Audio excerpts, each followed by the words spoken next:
Hello everyone. Welcome to Current Trends in Assistive Technology for K-12 settings. My name is Kirk Benke and I will be the chairperson for today as well as the presenter for our session for today. I'd like to just draw your attention real quick first and foremost to the web address here where we have put together a current trends wiki space as well as a live binder of resources that I will be referring to throughout the presentation today. So you can go there at the bit.ly address. It's bit.ly/AT capital T for trends 2. It is letter case specific. So it's capital A, capital T, RENDS, and the number 2.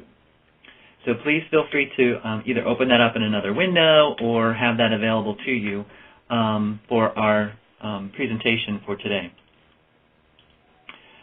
This is a slide from AbleNet, is that after today's session you will receive an email and a link to the presentation slides with the certificate of attendance and additional handouts, but I don't think I have any other handouts because I put them all on the wiki site.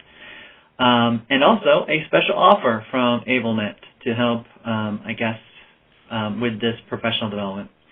And you can use this link to listen to the recording of this webinar session at ablenetinc.com/AU. The tips on your session today is that maximize your screen view by clicking on the link in the upper right-hand corner. Also, if you can close any other applications you are running that use bandwidth, that should really help. As you know, the bandwidth is only as big as the straw that it goes through. If you hear an echo, you could be logged in twice, so please close out one of your connections. And to avoid cutting in and out, you might want to mute your audio, wait several seconds, and then click play audio to reestablish the broadcast audio feed.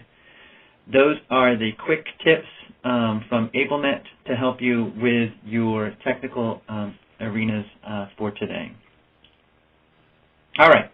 First and foremost, I would love to find out who you are. Who's out in the audience today? Can you tell us who you are by taking this quick survey? Go ahead and click on the radio button for either if you're a parent, a teacher, an administrator, an AT specialist, a therapist, or an SLP, OTPT, a special educator, a university professor, and that great category other. So I'm going to give you a couple of seconds to fill in those roles, if you would. That way I can hopefully address the majority of your needs.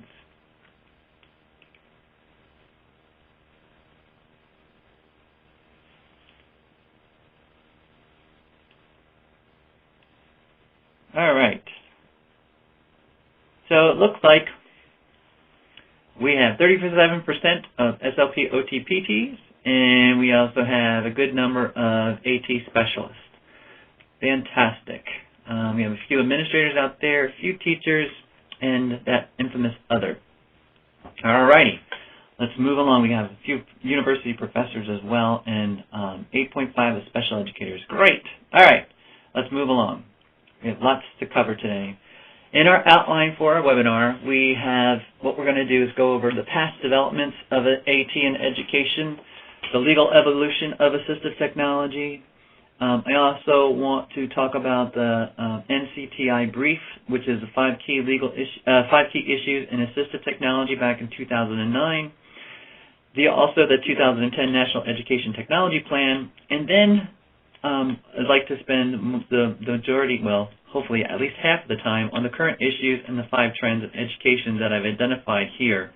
And that is looking at student assessment, mobile technology implementation, accessible instructional materials, looking at BYOD, or bring your own device, also looking at that bring your own device and the flipped instruction. Looking, of course, I can't get away from apps. There's no way I can get away from apps in current trends. The Common Core curriculum, I know even though I'm from Texas, we still appreciate the Common Core curriculum. Some of the MOOCs for what we're doing for in online education. And then last but certainly not the least is that authentic gaming and social networking piece that is so prevalent in today's educational setting. And there is a wonderful technology that are coming on board to help kids with engagement with social networking. Okay, so actually let me give you just a brief introduction of myself. My name is Kirk Benke. I have a master's in education degree from Temple University. I also hold a assistive technology professional credential from RESNA, which is the Rehab Engineering and Assistive Technology Society of North America. I've held that since that professional credential since, let's just say a number of years, since the early 90s.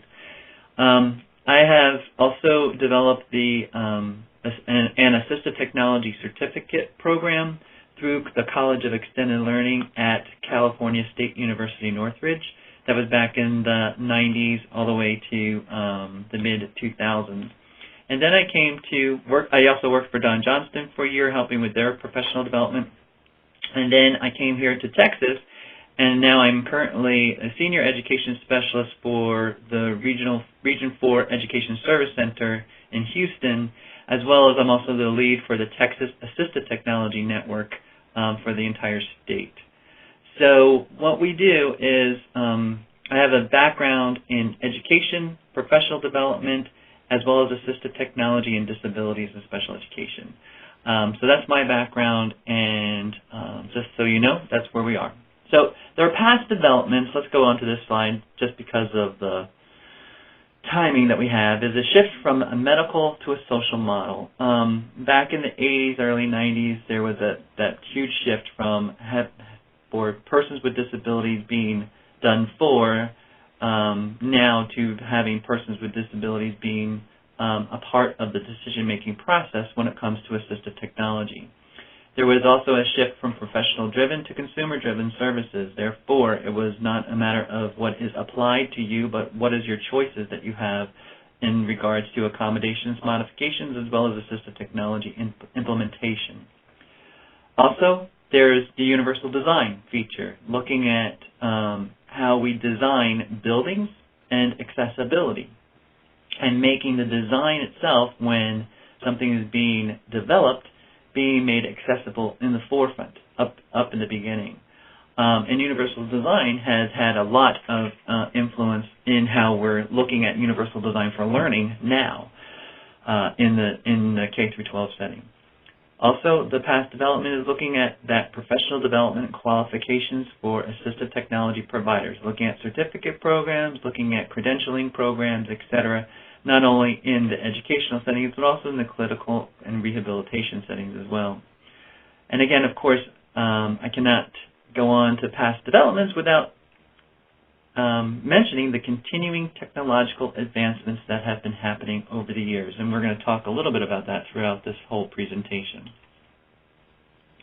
So, also the legal evolution of access for persons with disabilities in schools is looking at the Education of the Handicapped Act in 1975, where it was really that whole piece of getting kids with disabilities who are within special education access to the schools. So basically getting them schooling. And then in IDEA 1990, it was really not just getting them into the physical campus, but now giving them access to the classrooms, getting them elbow to elbow with their peers. And getting them access to that socialization piece. But, you know, that was great at that time, but now through IDEA 1997, we really wanted to look at the BYOD authorization about 97 and look at access to general education curriculum. It wasn't enough just to have kids with disabilities in the classroom, but they actually had to get access to that general education curriculum and make it fit their needs as well. And then in 2004, we also had the access to instructional materials.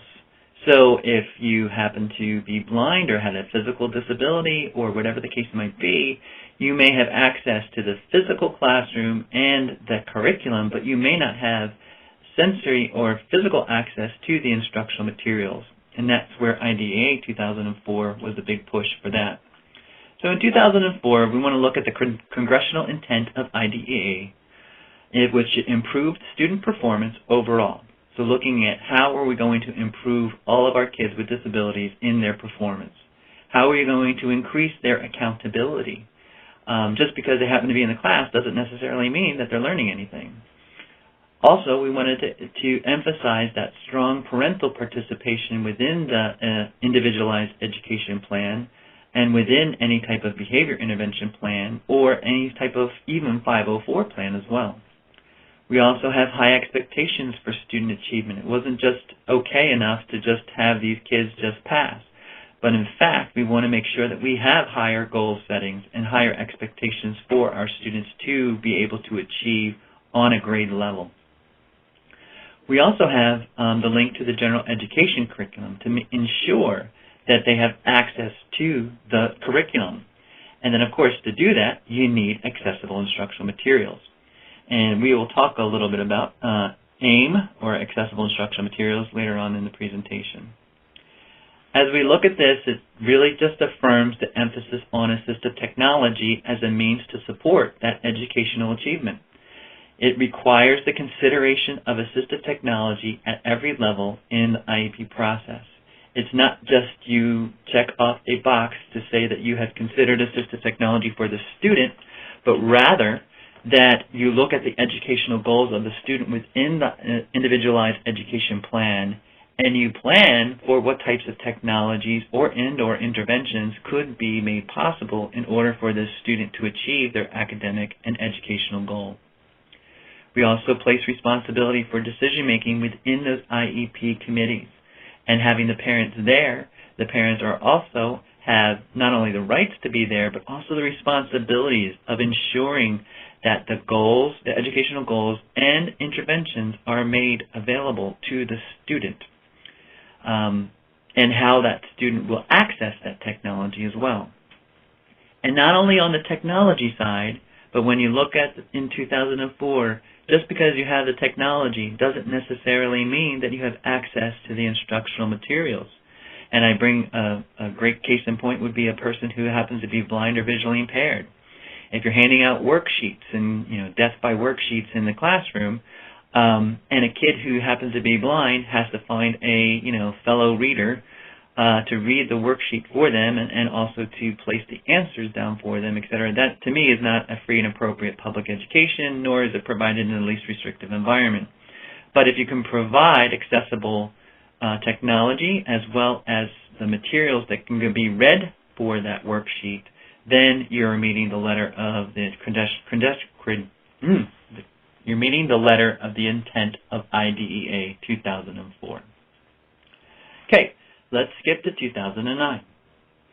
This is a report done by the National Center for Technology Innovation, or NCTI, at their conference in November of 2009. Now again, remember, this is about 4 years ago. Well, it is 4 years ago.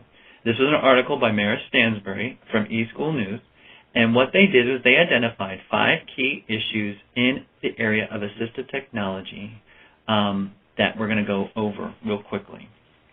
The one is convergence. Convergence meaning that it's a single technology platform to provide multiple tasks. Now remember, 4 years ago, just think about that.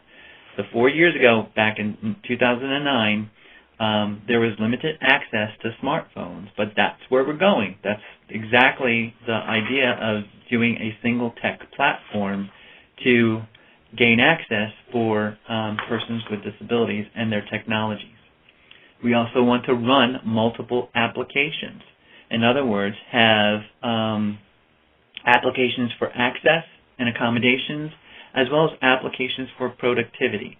So for example, if I was a kid who was deaf, I wanted to have a technology that would allow me to have signs, American Sign Language, to help me communicate with my normal hearing peers and or vice versa. Or if I was a kid with autism, I want to ensure that I have my picture schedule book with me, whether it be low-tech or high-tech, when we're coming to the convergence piece of running multiple applications.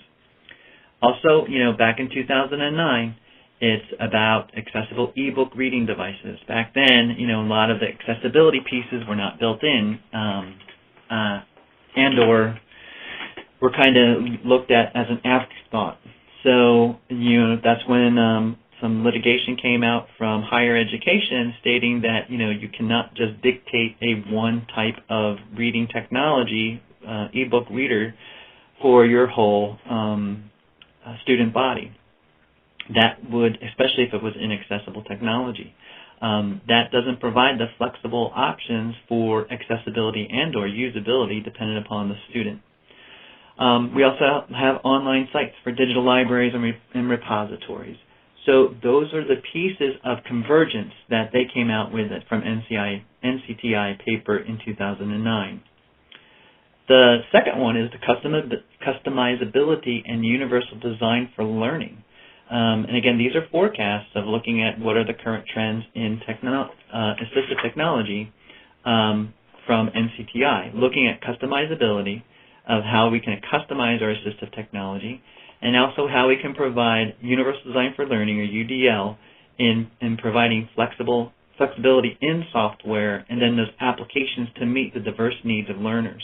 Because it depends upon the learner that you're looking at, what their needs are. Again, it all depends upon the student needs. Educational software needs to include elements of UDL as well. So in other words, if Pearson or Hoffman Mifflin or any type of big publishers are putting together digital materials that they want to have online for your digital coursework, it's not just a matter of having it as a PDF, but in fact you want to build in those areas of multiple means of representation, multiple means of expression and engagement, action expression, and then multiple means of engagement. You really want to have those educational software companies put that in. Again, the flexibility around goals, methods, materials, and assessments. And then UDL strategies to offer variations for challenges and additional supports. So when you look at UDL, or Universal Design for Learning, you're really looking at all students, not just the 80% or the bell curve that you're trying to teach. You're looking at your gifted and talented side, as well as your special ed side, your marginalized students. So you want to build in and design your curriculum to afford their accessibility as well as usability for the curriculum. Another part of customizability in UDL is looking at gaming and edutainment. The gaming industry was huge back in 2009, not that it's not now, but they were looking at how we could incorporate some UDL features into gaming.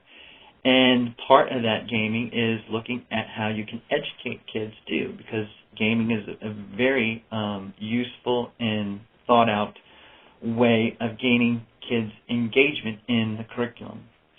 So there was some things that they talked about with captioning of dialogue, text-to-speech capabilities, ability to magnify area of the screen. And now that you look at some of these gaming pieces, I have a 13-year-old at home, so he teaches me everything that I know about gaming, is that some of these are already built in. The software developers really looked closely at some of the recommendations, maybe not of this report, but looking at their marketability and how they can market their software and gaming pieces to all types of individuals. And then third is a research or evidence-based design, looking at assistive technology effectiveness, and that should focus on the features, the uses, and the user population rather than individual products.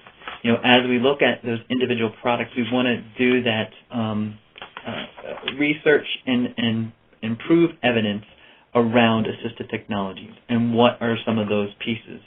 So because of technology changing so rapidly, researchers were beginning to realize that studies of AT effectiveness should focus on the features, should focus on their usage and the user population, as opposed to what can we do to make this better.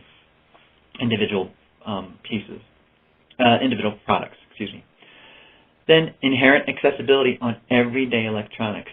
Cha-ching, that's the best part right there.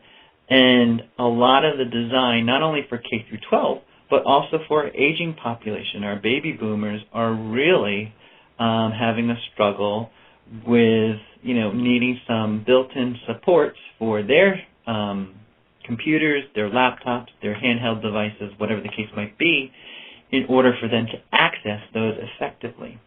And the marketability around these companies saw that, our baby boomers are, kind of going through that, past the midlife crisis, but actually needing a little bit more help in the way they access their technology. So that inherent accessibility on everyday technologies was really essential for their marketability and their product sales, of course. Research also needs to provide user information of that technology regarding those features and conditions and tasks. So as we look at that piece, we remind ourselves of also the SET framework and looking at the students, the environment, the tasks, and then the technology. So how we can look at those research and evidence-based designs and best practices that are happening out there in the area of assistive technology and what we need to do next.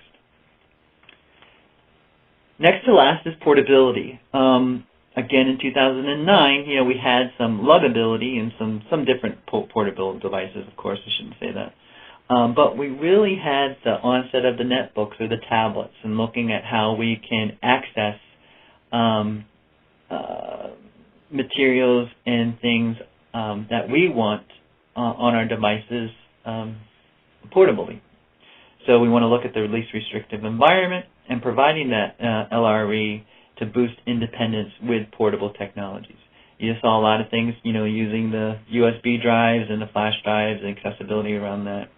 But also open source assistive technology was, soon to come out there and looking at how we can have that software on our jump drives or on our USB drives whenever appropriate. And then lastly on this was interoperability, looking at, how can we switch from operating systems, of the iOS format to a Windows format? How can we exchange information and looking at, the last couple years of cloud technology and cloud computing and sharing software and applications. And this kind of dictated to what the technology could do. So looking at tablets and phones and storing things up in the cloud and using that whenever, wherever, and however possible was their prediction that assistive technology should also possibly have access to the cloud as well. So you can draw down your assistive technology features whenever, wherever possible. So that was their report back in 2009. In 2010, there was also the National Education Technology Plan. And how we looked at that was that I pulled out 5 areas that they deemed necessary within that technology plan when you look at education as a national whole. So when we look at the educational point of view, not just special ed, but the general education technology plan, you really want to look at how technology can fundamentally change that learning process. What are the tools, strategies, techniques that could be used in order to help our digital learners? Because frankly, you're looking at a lot of digital learners, students who were born in the digital age, who are attending classes and learning and being taught by digital immigrants, those who have not been born with or raised up on the technology that they're using. So how can technology fundamentally change that learning process? Also, how can technology in the next generation of assessments? That's a huge piece, especially now in state high stakes testing. You really need to look at how is the next generation of assessments going to be looking at. Basically it's been pen and paper, fill in the bubble, that type of assessment pieces. But as we use technology and as technology becomes more and more apparent in our society, perhaps we need to also build in accessibility features and usability features within those assessments. We're also going to talk a little bit about that later on.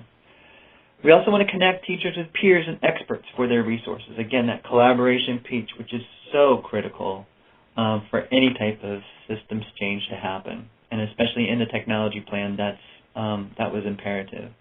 And then to build that infrastructure to support and access in and out of school.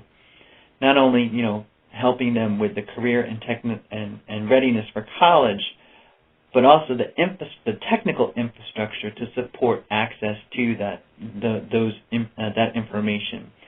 Building infrastructure for wireless capabilities within campuses and districts, etc. And then the last thing was also harness the power of technology. Use technology for its advantage, not just use technology for the sake of using technology. If you wanted to know more information about that, the EdTech Plan of 2010, feel free to go to that website there, which is ed.gov technology, and then the Net Plan 2010. All right. So I just want to take a quick temperature, if you will, of the crowd, and we identified those current trends up front that I had listed out on the outline earlier, and I just wanted to make sure that everybody is awake too. Is that in the chat window, if you want to go ahead and just say, yeah, I'm on track, or if you have any questions or comments or a smart remark, feel free to write that in that chat window right now for all to see. And we'll take it from there, because I really want to make sure that we're already halfway through an hour presentation, and I wanted to just make sure that you're all awake and you're not sleeping on me. All right, very good. Loving the responses. Thank you. It's really hard to do a webinar when you don't have any affect on the other side. I'm staring into a phone and I'm looking at a presentation. So, just, have that consideration from my point of view, because it's hard to hear any type of, try to get any type of feedback. All right. Thank you so much. I really appreciate those comments. Okay. Now, one more moment for reflection is, and I did mention this just briefly earlier, is when we look at a lot of these different types of current trends in assistive technology, I just want you to be reminded that good technology is great, but the application of that technology is essential for the students. However, the technology is not the goal. The technology is not the goal for this student. The goal for this student is really their educational goal, and how we look at that educational goal in the very different environments that the student is in, what are the specific tasks that the student is doing, and then we look at those tools, whether it be assistive technology, whether it be classroom strategies, whether it be classroom management, or behavior management, or things of that nature. We still need to kind of refocus and look at the SET framework. Now, this is, the SET framework, and I adapted it here by adding skills to the student, is from the work of Joy Zabala, who is a good friend of mine. She used to work here at Region 4, and she has endorsed this message. But I just wanted to ensure that we are all on the same piece to say that it's, technology is good for the use of technology, but you really need to use it in order to access the educational goal of this individual student. So I really appreciate that. All right. The assessment part. Let's look at assessment. Arnie Duncan wants special education students to take general education exams. This was, last year this time. He really wants to make sure that the Secretary of Education really looks at how, students in special education are making progress and being accountable for statewide assessments. So we want to look at how that academic standards, are doing. What's the accountability of the schools and teachers for their special educators and education students, and then doing away with those alternative assessments, which are aligned to modify those academic achievements, academic standards. And in Texas, there was, we're dealing with this now, is life without a, our statewide assessment without the STAR modified. And we're learning, that, districts really need to look at their information and their data closely in order to identify those students who are using a statewide modified assessment, where they can go in order, and what are some of the supports that are needed for them to take a regular, hopefully UDL-ish, or having features of Universal Design for Learning statewide assessment. So we're trying to collect that data and looking at preparing our teachers, special educators, IEP teams, so that they have those structures and supports and scaffolds in place, not only for a kid with an IEP, but also we're trying to drive home the whole idea of Universal Design for Learning and making that classroom a much more richer learning environment by having flexible goals, methods, materials, as well as assessments. Just reading a few comments here. Yes, digital learning is not going away. Thank you, Mary. And I didn't say this, but I worked for Dr. Harry Murphy at the Center on Disabilities at Cal State University Northridge, and he was a big proponent of technology. And back in the 90s, he was saying, as a society, we will not use any less technology than we use today. So to me, that I love that quote because, as we move and as we progress further and further, why are we not, first of all, building in accessibility and usability within technologies as they become designed? And also, why are we not having that flexible strategies and flexibility and usability within the technologies that are being commercially available to address different types of usability, accessibility for the students and or persons who use it. Okay, the quote is a quote from Harry Murphy, and he basically said, as a society, we will not use any less technology than we use today. And that's basically his quote. I'm sort of paraphrasing that as well. But my rendition is, again, we need to build in accessibility and usability into our technology as we develop further down the line. Thanks, Laura. Thanks, JC. Sorry. Okay. Current trends in K-12 settings that are facing the aftermath of stimulus funds. Yes, that big spend down. How many of you remember that? Gosh, that was a few years ago. Gosh, it seems like yesterday sometimes. Yeah, I figure it. Think about that. But we had that stimulus funds, and the first thing from the feds was to say you can use your stimulus funds on assistive technology. And how many of you assistive technology specialists out there got calls from your administrators saying, give me a list of AT that we need because we need to spend down these stimulus funds? Have we not learned anything over the course of 25 years that I've been in the assistive technology field around, building in capacity, identifying needs of students, looking at how we need to address assistive technology and feature match it to the child. Yes, we could build, evaluation centers and roles and models and things like that, but we need to ensure that that's part of the plan and not just an aftermath to spend money. All right, sorry, that's my little soapbox there.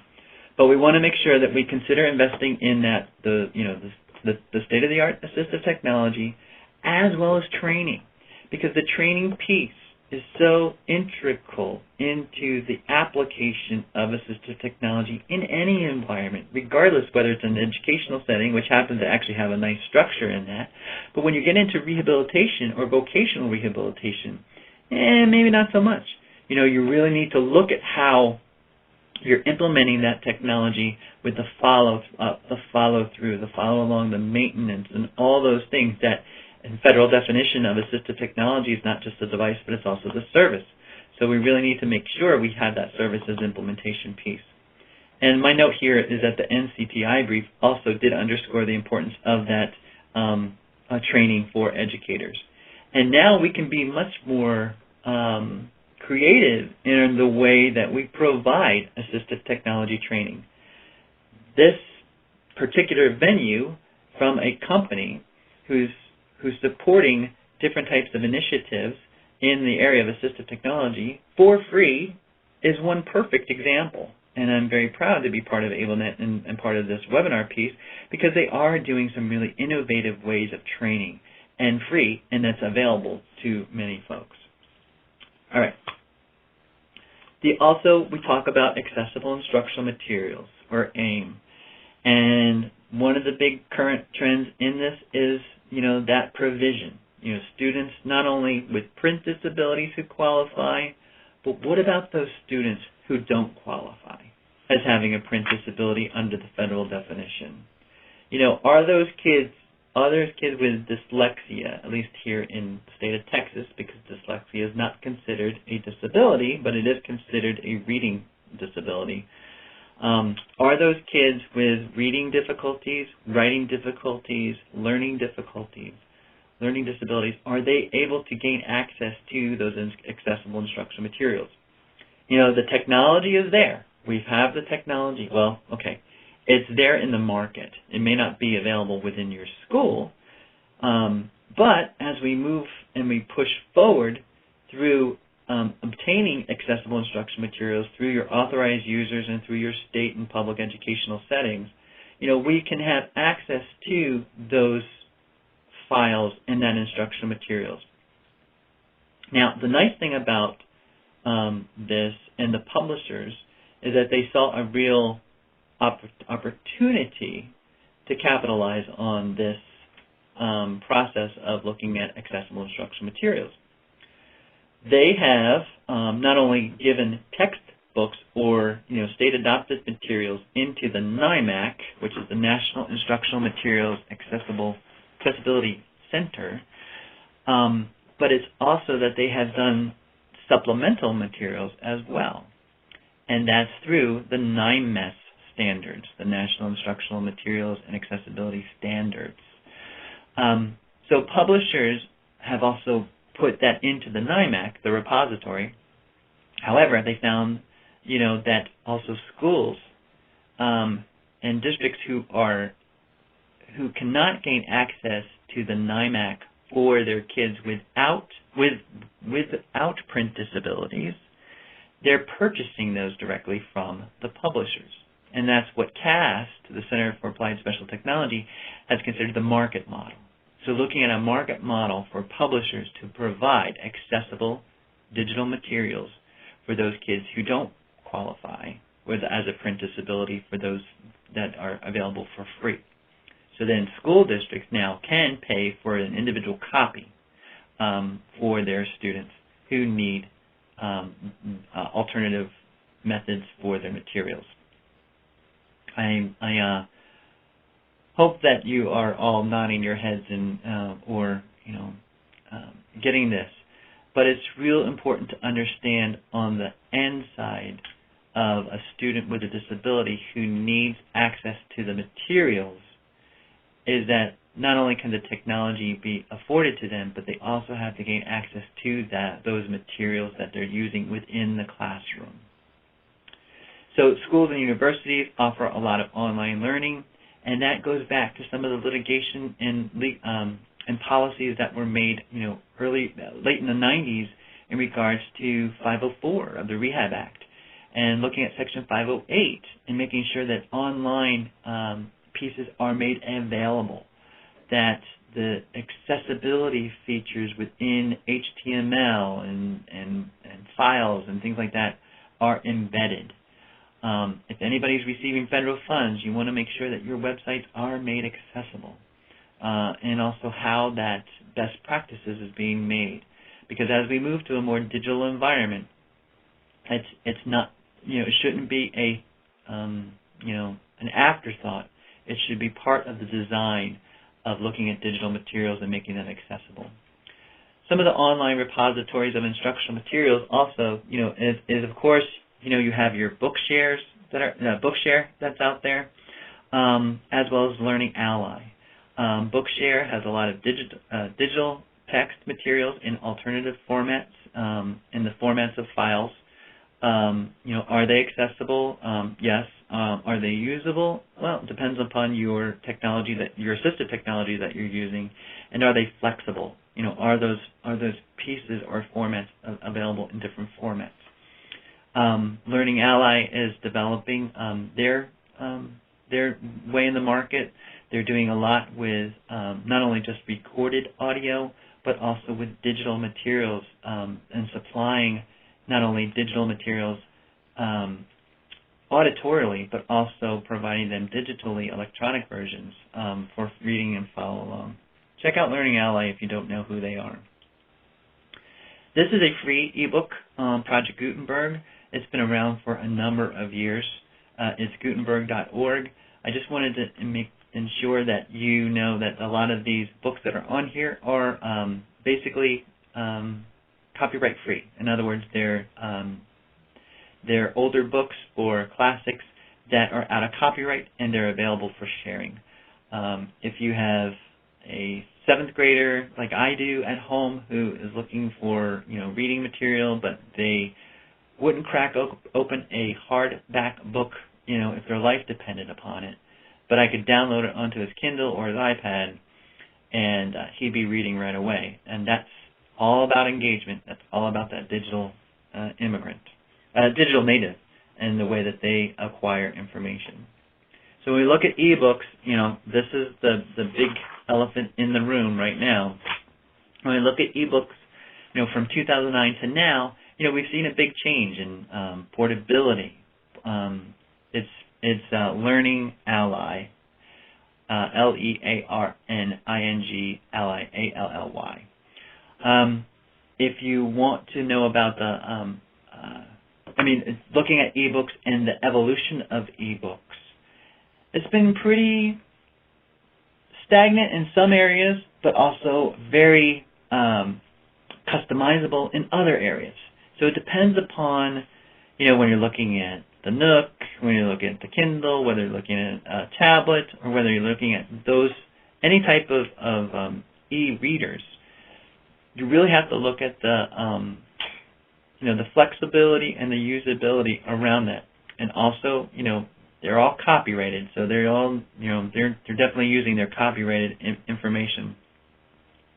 The one thing I think that's really kind of neat about e-readers is also the way that universities have rented e-books.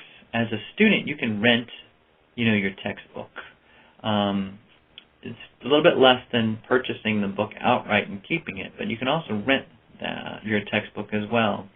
But you want to ensure that you have, if you're an e-reader and you need to have screen enlargement or screen reading capabilities, you might want to ask either the publisher or your bookstore to ensure that they have access, or your Students with Disabilities resources to access those titles on that device that you have. So just a word about e-readers. And there are plenty of other webinars that are out there right now that will address e-readers in much more length, depth, and breadth than mine. Yes, libraries are a great resource of e-books as well, and you can just check them out and then check them back in. I know Houston Public Library has a great e-book loan library. Okay. The next current trend that I think we're facing right now is, again, looking at those co-digital natives using and having built-in technologies readily available. These digital natives are so used to having, those features built in and accessible or usable at their fingertips. So when we look at how we can build those accessibility features in or scaffolds in our materials, in our classrooms, in our computer workshops, whatever the case might be, you want to ensure that you have those scaffolds for that technology for accessibility. Some school districts just don't have that just-in-time supports that our digital natives are so used to on their own personal mobile devices and or tablets and or phones. And we ask them to sort of not bring those phones and portable devices to school, you know, the no BYOT or BYOD policies. And we're asking them to kind of power down to come to school. You know, there's two sides to that story. My side is that, you know, if my kid has access to a technology that they want to use personally, that they can use it and become more engaged in the content, I would like to allow that in my classroom or in my school or in my district. Yes, there's got to be personal liability and personal conduct, code of conduct, etc. That, you know, can be limited through IT, etc. But, you know, I want to give them the option and the flexible choice of using that technology if that's what they need. It shouldn't be a this or that. It really should be an and. We really need to look at how we can provide flexible opportunities through the goals, the methods, materials that can afford our kids, not only with kids with special needs, but also those general ed kids who are using these technologies on an everyday basis. Another thing that we need to look at is that website accessibility requirements. We have Section 508 and ADA requirements for receiving federal funds. You have to ensure that your websites are accessible. I think I already said that, but here's another strong point about that. But then also school and campus district internet access. You know, the cloud access and building capacity infrastructure is so important for districts. And I think, you know, over the past year or so, I think, at least here in Texas anyway, a lot of our districts are addressing those concerns, and they are giving, you know, making policies and procedures more readily available for not only teacher access, but also for student access and collaboration. Last year, my son was in a 6th grade science class, and he was so engaged in that science class because he used Edmodo. Okay? Edmodo is a great social networking type of software that's available via the net, and he was so engaged in that science class. I got to move along, I'm sorry. Here's a cartoon that basically says an older gentleman saying, well, not older, this is me in my cubicle saying, you kids today with your cloud computers and your googly docs. In my day, we attached files to our emails, and we liked it that way. And then my colleague, you know, a little bit about 2 years younger than me, says, Dave, you're like 2 years older than me. So, you know, the trends and the technologies have really gone by fast in how we use those. So when we look at mobile technologies and the use of AT, there's tons of different types of assistive technology and accommodations built into a lot of our mobile technologies. You need to talk about school or district implementation. And here's that wiki space that I'm talking about. And on that Live Finders page that I had linked to, you know, for you, that bit.ly address, there is a, if you go to the current trends wiki space and then look at mobile technologies and integration, you'll see a couple of districts in our area that actually address some of those mobile devices and implementation features of that. I'm going to move along. Again, something to consider when we talk about iPad, introduced April 3rd of 2010. That's 3.5 years ago. Do you remember your life, you know, pre-iPad, excuse me. Yes, there was life pre-iPad, and there will be life after post-iPad. But just remember that there's a variety of tablets that are out there that we need to look at how all those are. The Live Finders link is that bit.ly address. It's bit.ly/AT-trends, all capital, AT-trends. ATT is capitalized, and then RENS2. That's the address that I'm referring to. And that has all the web pages I'm going to be talking about today. There's also the BYOT. We talked about that. Bring your own technology and device. Those practices, the policies, and the insurance and liability, that's all needs to be done at the district level. That's something that you want to ensure.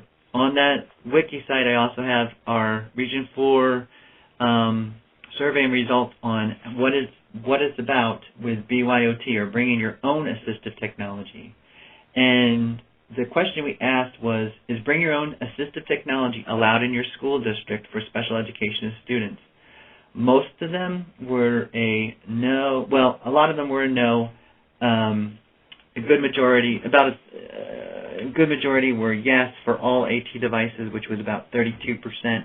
So we're seeing that trend of, the kids are bringing their own iPads, their own tablet devices, their own phones and things like that as their assistive technology. So what we need to do, as that being a current trend, is to ensure that we have access and support for those devices. Here are some 5 trends in education for 2013, and I have a link on that page as well, by Scott Sterling. And he talks about the marriage of BYOD and flipped instruction. Bringing your own device is a great way to do that, but also think about flipped instruction demands on access to technology outside of school.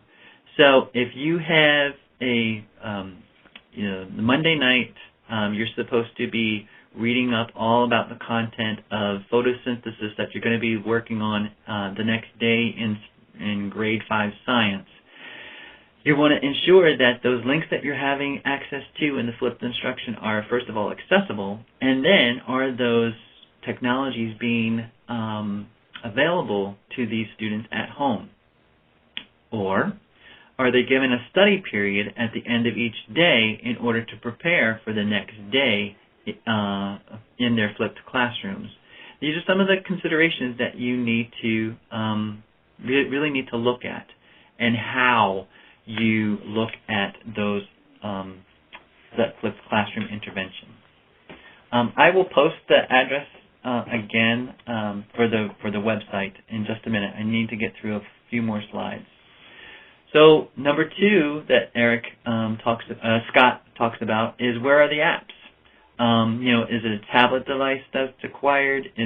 Are there apps to run them? Everyone has their own favorite app.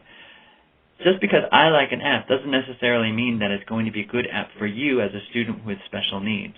I might understand it and might be able to, supply technical assistance to you if needed, but that doesn't always mean that it's a good app for you and for the task and the environment that you're in at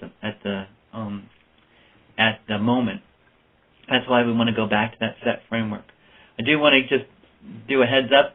I have been part of the App Smackdown at ATIA for 3 years now, and we plan to keep doing that. But it's a way that people can share their favorite app or an app that they use in 2 minutes or less to an entire audience. And I'll tell you, that session has been hugely popular. Again, it's all, some people think it's all about apps, but it's not all about apps. It's just knowing what's out there. So we have to have the right app for the right time, the right reason, and keeping that educational goal in mind of the student. Apps for education in Google, they're available now too. As we see Google evolve and Google Play and Android evolve, more and more apps are becoming more and more available on that platform. Scott also talks about the educational companies and the Common Core, looking at how we're addressing Common Core State Standards Initiative, knowledge and base skills, K-12 and college career readiness, ensuring that we are preparing our students for their future.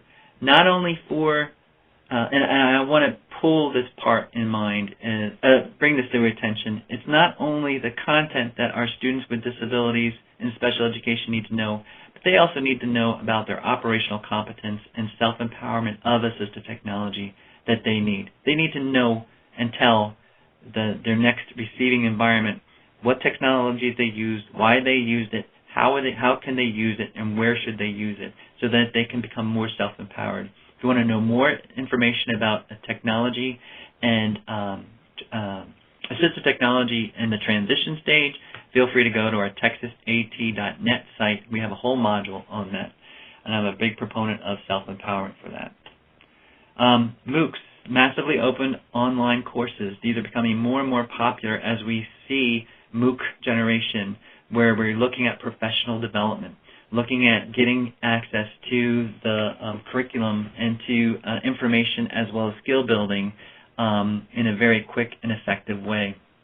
We also need to prepare our K-12 students, on going into higher education and utilizing technology that they need, looking at learning management systems and other technology competencies.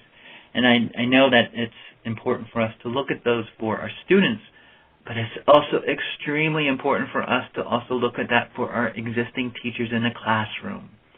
I can't tell you that enough. Okay. There's also the authentic gamification and socialization, and building in that game atmosphere for engagement, looking at social network platforms like I mentioned about Edmodo, making learning more authentic and personal. Everybody wants a personal instructional plan, which is great, wonderful. But also the use of social media for your own professional development, looking at Facebook and Twitter as just, two of the main components on looking at how we can develop resources and information as well as strategies and implementations on that. All right. What I want to lead you with is sort of like, discussion questions. Where is the future of assistive technology? We really want to use assistive technology to improve student performance. We're going to use it as a tool to lift student educational and life expectations. We want assistive technology features built into everyday technologies and software, and I mentioned that a few times. Essentially, we want to have our assistive technology prepare our students, and our students know how to use their assistive technology. But first and foremost, and the overall goal is that student needs are foundations for implementation. Don't use the technology for the sake of technology, but use technology as a tool in order to reach the educational goal. I have, 3 minutes for questions.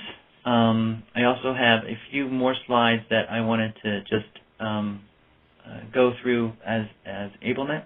But feel free to go through that, that address that I have. I'm going to type it in here real quick. It's bit.ly/AT-Trends2. Sorry, give me 1 second. And this is the link that I'm putting into the chat window for you all to go and see. I have AIM Navigator up there and aimcast.org. If you don't know about AIM Navigator and how to use accessible instructional materials and how to look at the implementation of AIM, take a look at those. They're great ways to understand and implement accessible instructional materials. I went over a lot of information in a very quick time, and I do appreciate your attention as well as your interest in looking and identifying current trends in assistive technology. You can reach me at Twitter at K-Benke. Hold on, I'm trying to get my tool here. K-Benke. You also have my email address is kirkatp@outlook.com. I do have a private consultant's contract. This is our website with Mike Murata. And then my Region 4 address is right there if you need to get in touch with me.